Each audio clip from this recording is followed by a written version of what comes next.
RPF railway का exam होने वाला है और जो है मैं 10 इंपॉर्टेंट क्वेश्चंस आप लोगों को करवाने वाला हूं जो एग्जाम में फंसने मतलब एग्जाम में आने वाले प्रश्न हैं। तो मोस्ट इंपॉर्टेंट है कि ये प्रश्न जो मैं करवा रहा हूं वो आपके एग्जाम में 100% आ सकते हैं और बहुत ही ज्यादा इंपॉर्टेंट क्वेश्चन है। चलिए बिना समय गंवाते हुए क्लास को स्टार्ट करते हैं और आपके स्क्रीन पे ये रहा पहला प्रश्न। तो देखते हैं a/3 की a/3 इक्वल टू जो है b/4 है और c/ क्या है 7 है, c/7 है। तो a plus b plus c/c की वैल्यू क्या होगी? तो सबसे पहले अगर तीनों इक्वल है, अगर मैं बात करूं तीनों इक्वल है तो हम कह सकते हैं a इक्वल टू हो जाएगा आपका 3k मान लीजिए, b इक्वल टू हो जाएगा क्या 4k और c इक्वल टू हो जाएगा 7k।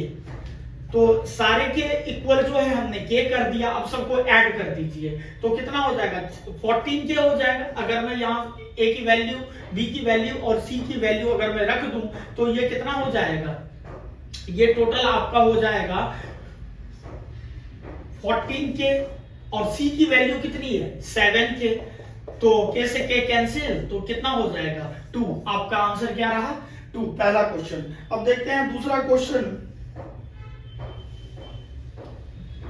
दूसरा क्वेश्चन है किसी मूलधन पर 40 वर्षों के लिए प्राप्त साधारण ब्याज उस मूलधन का 2/5 है, तो ब्याज की वार्षिक दर कितनी होगी?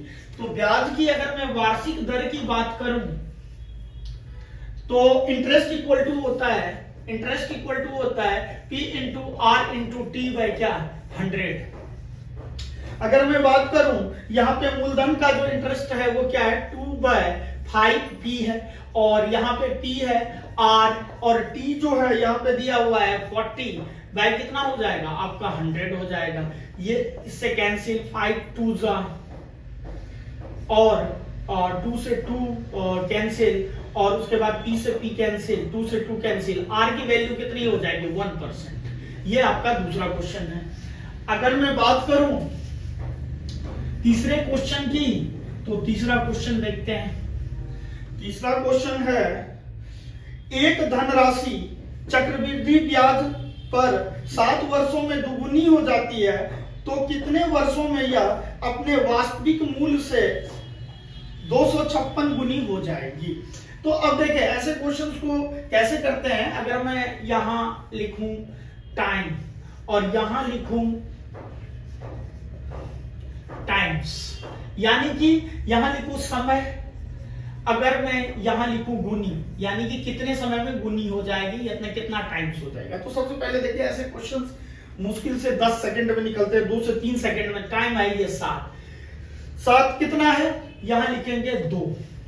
अब क्या रहा है 256 यानी कि 256 कितना हो जाएगा अगर मैं बात करूं, यानी कि 2 पर पावर 6 कितना हो जाएगा 64 हो जाएगा, 2 पर पावर 7 कितना हो जाएगा 100 जो है 28 हो जाएगा और 2 पर पावर कितना हो जाएगा 2 पर पावर 8 कितना हो जाएगा 256 हो जाएगा।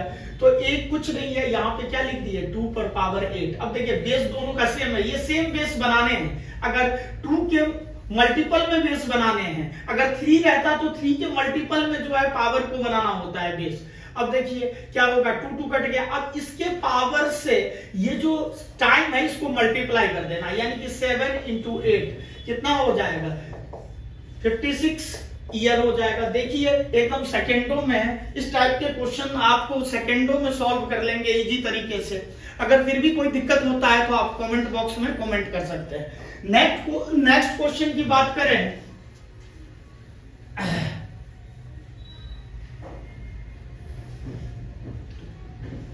नेक्स्ट क्वेश्चन k का वह न्यूनतम मान ज्ञात कीजिए जिससे देखिए 1 2 3 k 5 7 8 और ये जो है 11 से डिविजुअल है। तो 11 से डिविजिबल का रूल क्या कहता है? सबसे पहले दोनों का जो है ऑड प्लेस और इवन प्लेस दोनों के डिफरेंस या तो जीरो आए, यानी कि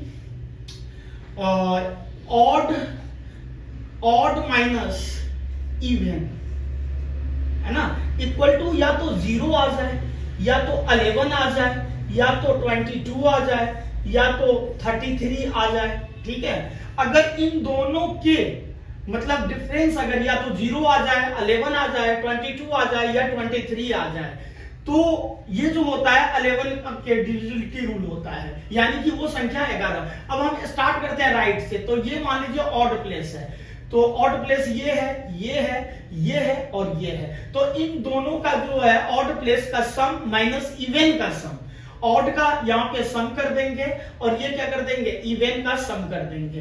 तो क्या हो जाएगा, 8 5 13, 13 3 16, 16 और 1 कितना हो जाएगा, 17 माइनस। अब देखिए क्या हो जाएगा, इवन का देखिए 7 प्लस के और प्लस 2, यानी कि क्या हो जाएगा 9 प्लस के। अब देखिए यहाँ पे क्या रखने से जो है जीरो बन जाए, इक्वल टू जीरो हो, 11 हो, तो यहाँ पे जो है क्या रखने से जीरो आ जाएगा। तो यहाँ पे 8 रख देंगे तो कितना हो जाएगा, 9 और 8 17, 17 माइनस 17 क्या हो जाएगा, जीरो हो जाएगा। तो हमारा राइट आंसर क्या हो जाएगा, 8 हो जाएगा। चलिए अब नेक्स्ट क्वेश्चन देखते हैं।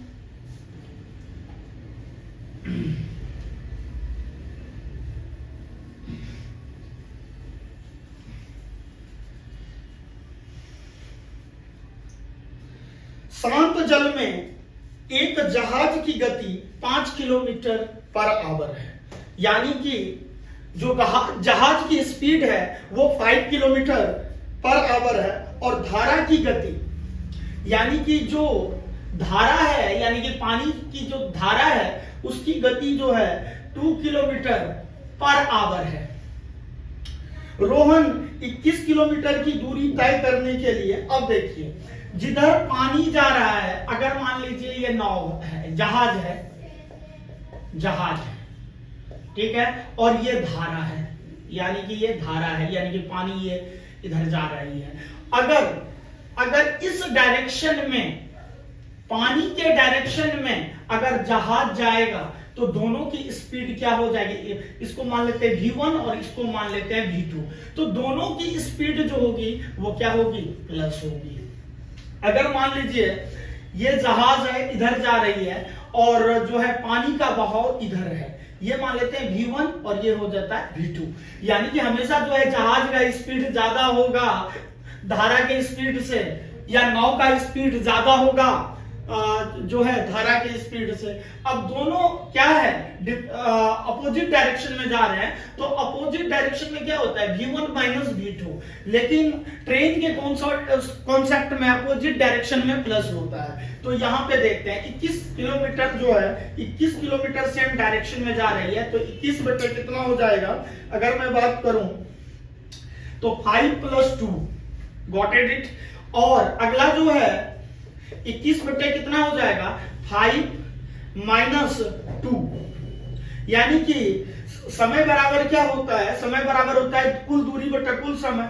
दूरी यहाँ पे 21 किलोमीटर है, क्या हो रहा है, सेम डायरेक्शन में जा रहा है। यहाँ पे जो है 21 किलोमीटर, एक तो इधर गई नाव और फिर नाव आई, तो यानी कि कहने का मतलब है कि एक बार तो सेम डायरेक्शन में गई, नाव हो या जहाज हो, और एक बार क्या है, अपोजिट डायरेक्शन में गई। तो अपोजिट डायरेक्शन में जो है उसको आने में क्या होगा, टाइम ज्यादा लगेगा, और जिधर पानी है उधर नाव जाएगी तो टाइम क्या लगेगा, कम लगेगा। तो यहाँ कितना हो जाएगा, 7 या 21, ये 3 घंटे हो गए, और यहाँ पे क्या हो जाएगा, 3 हो जाएगा, तो ये कितना हो गए, 7 हो गए, यानी कि टोटल कितने हो गए, 10 आवर हो गए। ये आपका राइट आंसर है। नेक्स्ट क्वेश्चन देखते हैं।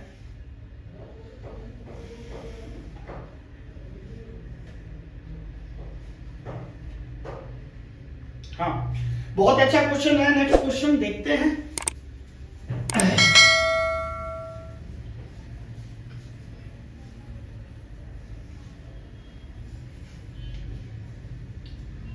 देखते हैं 2 साल पहले रहीम और करीम की आयु के बीच का अनुपात जो है 3:2 है, यानी कि रहीम हो गया और ये हो गया करीम, और 2 ईयर एगो की बात कर रहा है, तो इसका जो रेशियो है वो कितना है 3:2 है। कितना 2 ईयर पहले, ठीक है।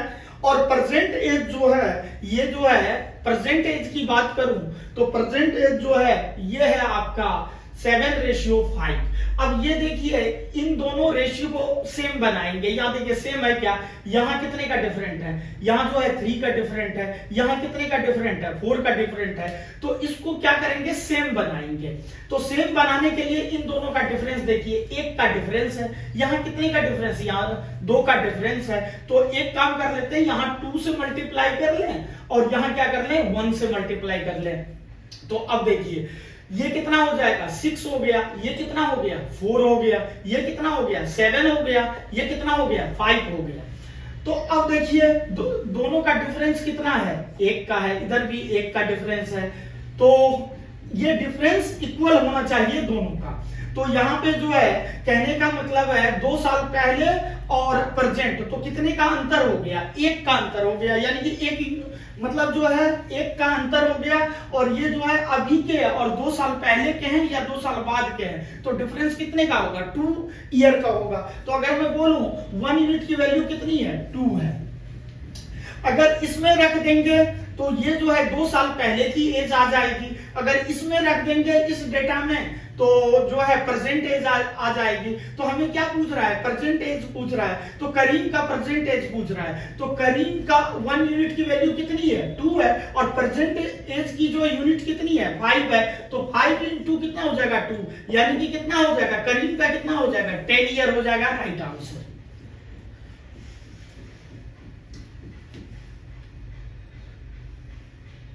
अब देखते हैं नेक्स्ट क्वेश्चन।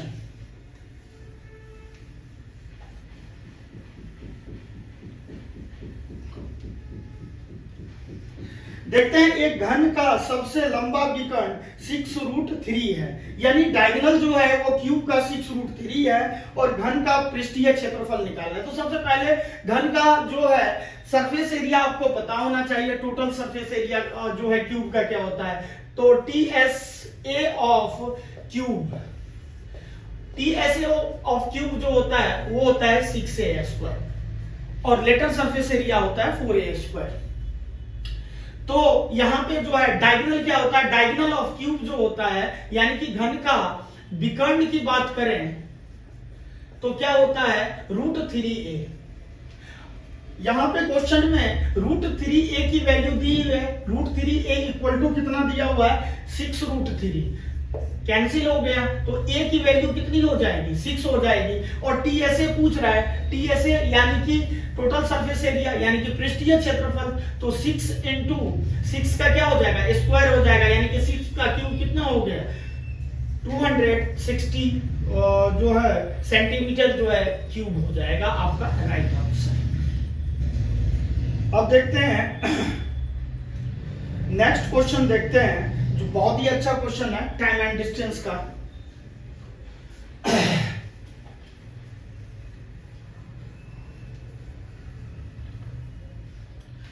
एक कार निर्धारित समय से 60 मिनट पहले चलती है, लेकिन 280 किलोमीटर दूर अपने गंतव्य तक पहुंचने के लिए उसे अपनी सामान्य गति को 14 किलोमीटर मतलब जो है 14 किलोमीटर कम करना पड़ता है, तो कार की समान जो है गति क्या होगी, यानी कि उसकी जो इनिशियल स्पीड क्या होगी।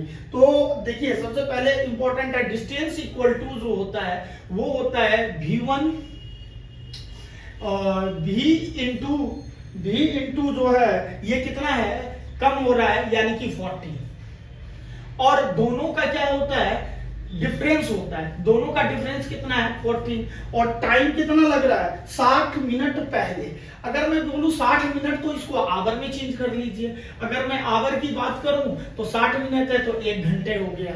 अब डिस्टेंस टोटल कितना है, डिस्टेंस है टोटल 280, और ये आपका जो है कितना हो जाएगा, ये हो जाएगा v इंटू v माइनस 40, और ये अपॉन कितना हो जाएगा 40। तो अब देखिए 280 इंटू कितना हो जाएगा 14 हो जाएगा, इक्वल टू कितना v इंटू v माइनस 40। तो ऐसे क्वेश्चन को आप ऑप्शन से ट्राई करेंगे तो जो है बेटर है। जैसे ऑप्शन मान लीजिए 77 किलोमीटर पर आवर है, और दूसरा ले लेते हैं 70 किलोमीटर पर आवर है, तीसरा अगर मैं ऑप्शन ले लूं 66 किलोमीटर पर आवर है, और चौथा ऑप्शन ले लूं तो 80 किलोमीटर पर आवर है। तो कहने का मतलब है अगर मैं देखें तो सबसे पहले इस ऑप्शन की बात करूं तो इस ऑप्शन में जो है जीरो के जो फॉर्म में डिजिट है उसको सबसे पहले चेक कीजिए। तो जीरो के फॉर्म में जो है 70 है, तो यहाँ ये एज इट इज रहेगा, क्योंकि इसका फैक्टर करना थोड़ा सा जो है कैलकुलेटिव होगा। तो आप बेटर है कि आप ऑप्शन को हिट कीजिए, जो आपको जल्दी सेकेंडों में आंसर आपकी आ जाएगी। तो यहाँ 70 और इसको जो है बी कर दीजिए, माइनस कर दीजिए। 17 में से 40 गया, तो 17 में से 14 को अगर माइनस कर दिए तो कितना हो जाएगा आपका 66 हो जाएगा। कितना 66 नहीं 56 हो जाएगा, 56 हो जाएगा। अगर मैं बात करूं 56 इंटू 70 ये मल्टीप्लाई कर लेंगे तो दोनों आपस में इक्वल आ जाएगा। तो दोनों अगर आपस में इक्वल आ जाएगा तो इनिशियल कितना हो जाएगा, इनिशियल हो जाएगा आपका 70 किलोमीटर पर आवर। अगर कहता है कि अभी प्रेजेंट कितना है, चाल घट कर कितना हुआ है, तो 70 में से जो है 14 को माइनस कर लेते तो वो हमारा क्या आ जाता, यानी कि चाल घटा हुआ चाल आ जाता। अब नेक्स्ट क्वेश्चन की बात करते हैं। एक क्वेश्चन देखते हैं, बहुत ज्यादा इंपॉर्टेंट है।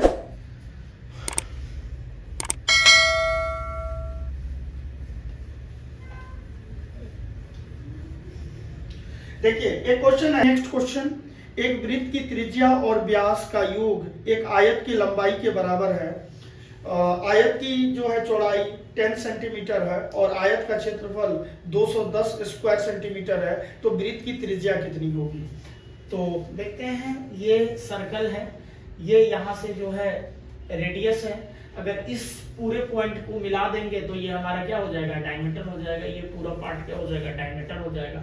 अगर मैं बोलूँ ये सेंटर, तो ये रेडियस हो जाएगा। ये भी क्या हो जाएगा, रेडियस हो जाएगा। तो अगर मैं बात करूँ तो d इक्वल टू क्या हो जाएगा, 2r हो जाएगा। अब कह रहा है कि डायमीटर प्लस जो है रेडियस, उसकी वैल्यू दी हुई है, जो है लेंथ के बराबर जो है उसकी आयत के लंबाई के बराबर है, यानी कि रेक्टेंगल। अगर मैं रेक्टेंगल की बात करूं तो एरिया ऑफ रेक्टेंगल जो होगा वो लेंथ इनटू ब्रेथ होगा। अब यहाँ पे d की वैल्यू क्या हो जाएगा, 2r plus r equal to कितना, l के बराबर, यानी कि 3r इक्वल टू l। तो एरिया ऑफ रेक्टेंगल जो है उसकी वैल्यू जो है वो गिवन दी हुई है 210। अब जो है लेंथ की वैल्यू कितनी है, 3r है, और ब्रेथ दिया हुआ है, ब्रेथ कितना दिया हुआ है, यानी कि 10 दिया हुआ है। ये कैंसिल हो जाएगा, ये कितना हो जाएगा, 7 टाइम्स हो जाएगा। तो रेडियस कितना हो जाएगा, 7 हो जाएगा, यानी कि रेडियस की जो वैल्यू है वो कितना हो जाएगा, 7 सेंटीमीटर हो जाएगा। तो अब जो है नेक्स्ट क्वेश्चन देखते हैं।